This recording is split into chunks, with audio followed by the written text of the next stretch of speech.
In this video, I'm going to be going over the proposed scheme where it's going to allow first home buyers to access their superannuation for their deposit for their first home. We are seeing more and more calls for first home buyers to be able to access their super to buy their first home.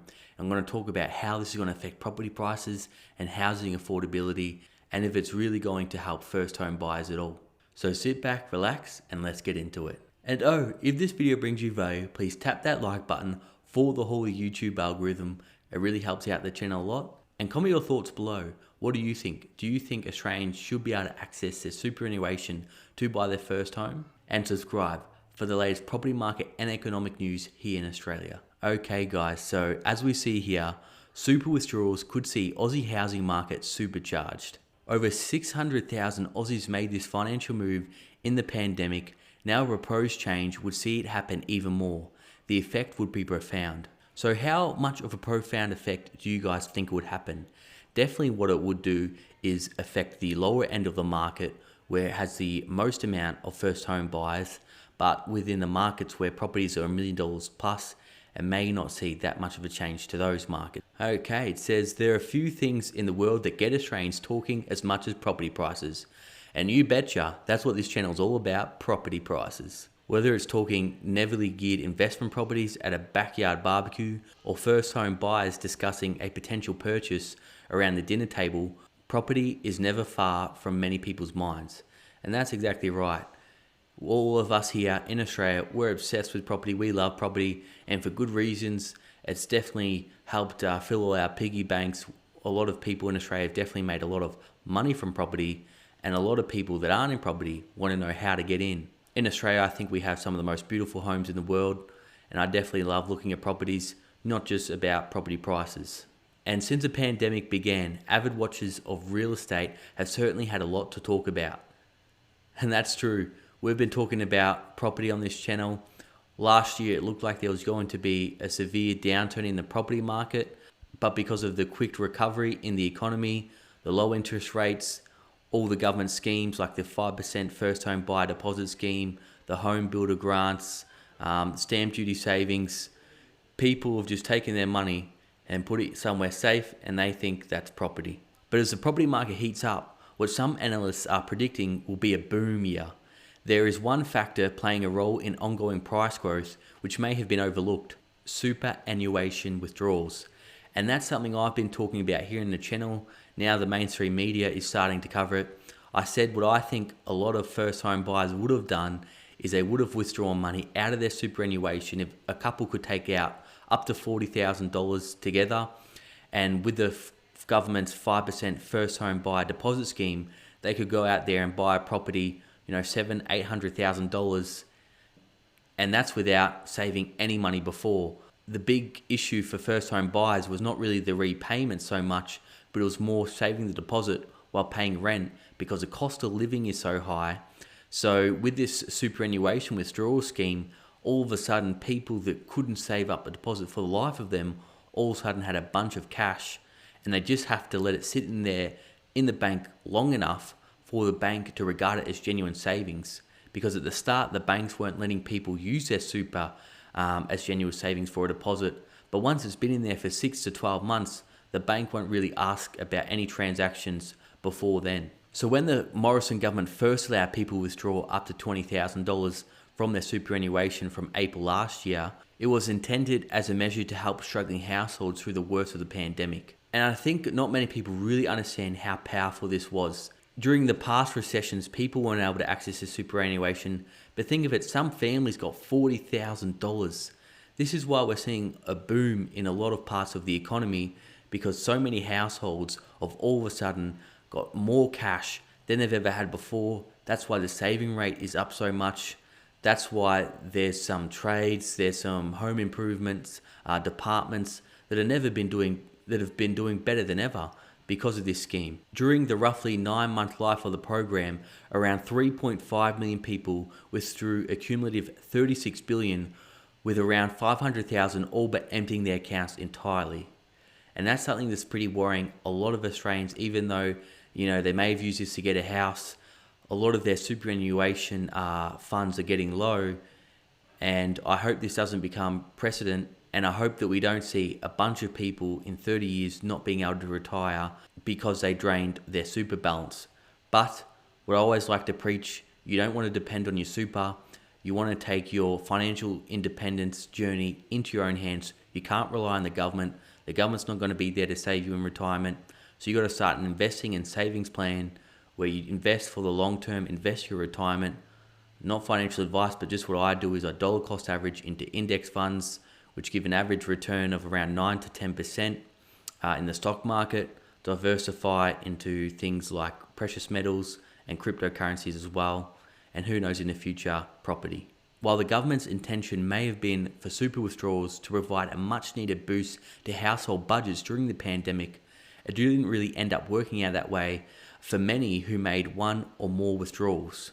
According to figures from analytics firm Alpha Beta, in the 2 weeks following a superannuation withdrawal, 64% of additional spending was on non-essentials, including clothing, furniture, takeaways, alcohol, and gambling. Well, that's pretty worrying. Definitely the worst financial decision you could have made was take your superannuation and spend it on things you don't need. Food and clothing, maybe that's something was essential, or maybe some people did need some furniture, but definitely not the latter two. And if you were going to take it out, it would have been good to put it in things like investments, or if you're a first home buyer, getting a property. But some, shall we say, enterprising folks have used their super withdrawals for a very different purpose, a deposit for a home. According to figures from research firm Digital Finance Analytic DFA, shout out to Martin North. I'm sure a lot of you viewers watch Martin North's show. He has a lot of great content there. 22% of first home buyers who have purchased a property in the last 6 months did so with a deposit at least partially made up by withdrawals from the superannuation.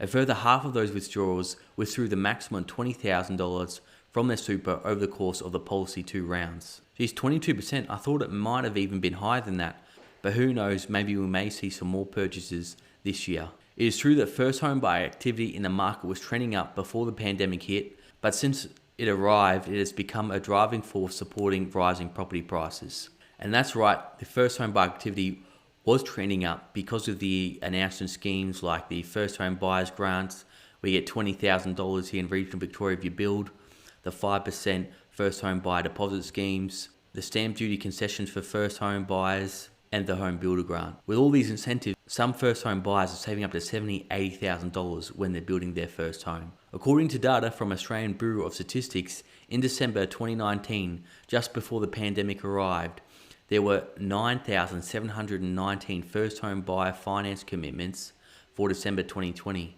The number of first home buyers making finance commitments has rocketed to 56.4%. Wow, guys, that's a big increase.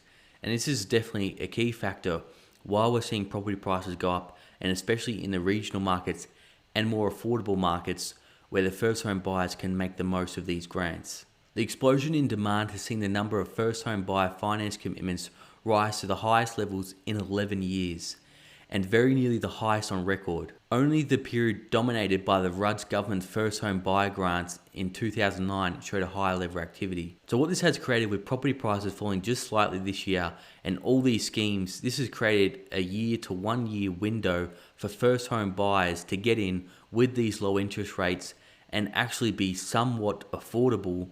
But what we are going to see is property prices creep up to fill up the gap, and then the unaffordability go back to the levels it was a couple years ago after all these first home buyers go in and bid up property prices. Meanwhile, there are reports that some banks will not recognise super withdrawals as savings appropriate to be used for a deposit for 3 months after withdrawals was made. And that's what I was saying earlier in the video. They won't recognise it for the first 3 months, but after 6-12 months, the banks won't really ask any questions. With housing turnover sitting still at near multi-decade lows, despite a recent uptick from a lockdown-impacted low base, it's possible that the effect of these super withdrawals driven deposits may have been further amplified. With housing turnover still sitting near multi-decade lows, despite a recent uptick from a lockdown-impacted low base, it's possible that the effect of these super withdrawal driven deposits may have been further amplified. So this is another reason why property prices have been climbing, because the ultra low stock. People were very uncertain last year. They didn't want to list their property when they couldn't have open for inspections, or they didn't want people coming through their property. And especially for quality properties like houses on big blocks or bigger houses, these are very low, but we are still seeing a fair bit of stock for investment grade properties like apartments in the inner CBDs. Recently, figures from housing price data provider CoreLogic revealed that the amount of housing stock listed for sale was 28.3% below the 5-year average, and even lower during the height of the pandemic last year. So something I'm looking out for is after March, when the mortgage holidays end.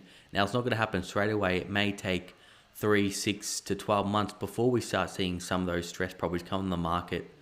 But it will be interesting to see if there's significant amounts of distressed properties come on the market, or if the banks give their customers more support and let them delay their mortgage even longer. According to Martin North, the principal of research firm Digital Finance Analytics, the super withdrawals have had a significant impact on the property market. And I would definitely agree. It's just simply supply demand. All of a sudden, there's all a bunch of first home buyers that can buy that wouldn't have been able to otherwise. And that's just lifting up property prices, especially in the first home buyer areas like the outer fringe suburbs and the regional markets. Quite a few first home buyers saw this as a silver bullet to get into the property market, so it definitely has driven the first home buyer market very significantly in some of the urban fringes of Sydney and Melbourne, just as I was saying earlier. It has been a big factor, Mr. North said. And hey, I'm all about people having access to their own money. Super is your money. So I don't see why, for such a big financial decision like this, buying a home, why Australians shouldn't be able to do it. But unfortunately, once the scheme is implemented, it will lift property prices. So for the next generation, it's just going to make it harder for them. As you can see from the Australian Bureau of Statistics graph below, this isn't the first time the first home buyer market has been juiced by external factors toward record highs. So as we can see here in this graph, in 2009, when the Rudd government created the first home buyer grants, you didn't have to build, you were just given a grant. I think it was around $21,000, correct me if I'm wrong. This created a huge surge in first home buyers, and we're starting to see this upward trend now. And who knows how high this will go. It could possibly surpass the Rudd's first home buyer scheme in 2009. In just 5 months, the number of first home buyers making finance commitments to buy a home more than doubled. But like most booms in activity driven by a temporary incentive, it was not to last. Less than 18 months later, the number of first home buyers making finance commitments was lower when the grant started.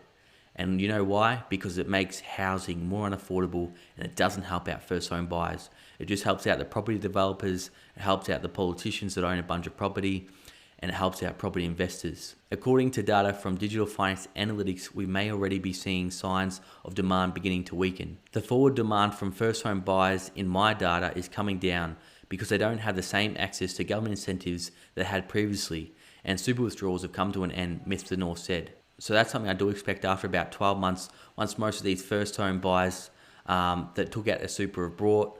I do expect the first home buyer activity to die down, and as property prices go up and pushes it out of first home buyers' price range, I expect the first home buyer activity to fall down. But that may not be for very long. If a group of Liberal MPs led by Tim Wilson have their way, we may be seeing just the beginning of housing market supported by super withdrawals for first home buyers.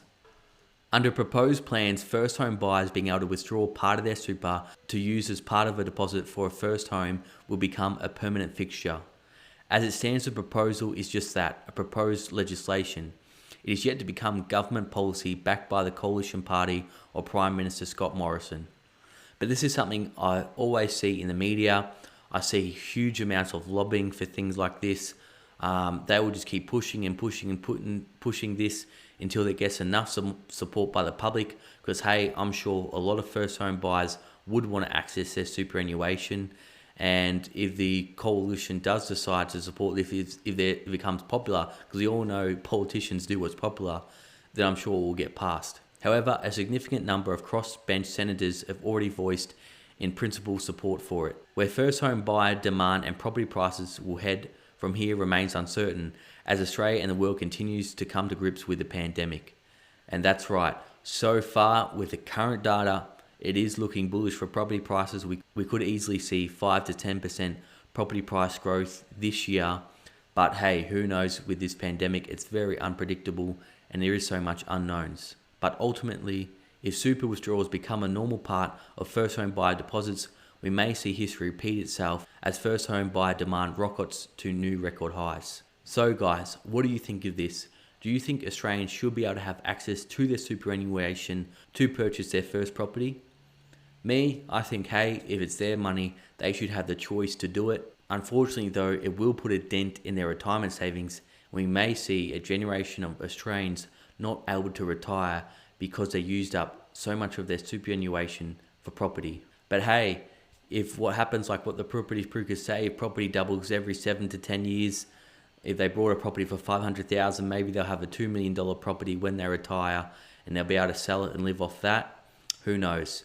But me, definitely, I do not rely on the government. I don't rely on my superannuation. If you just dollar cost average, invest for the long term, you will be able to retire much sooner and enjoy a much more comfortable retirement than relying on the pension or just your superannuation. For all my loyal viewers and subscribers still watching, and if you haven't already, please tap that like button for the whole YouTube algorithm. It really helps out the channel a lot. And if you haven't already, subscribe. I'll keep you up to date on the latest that's happening here in the property market in Australia. And of course, I'll see you all in the next video.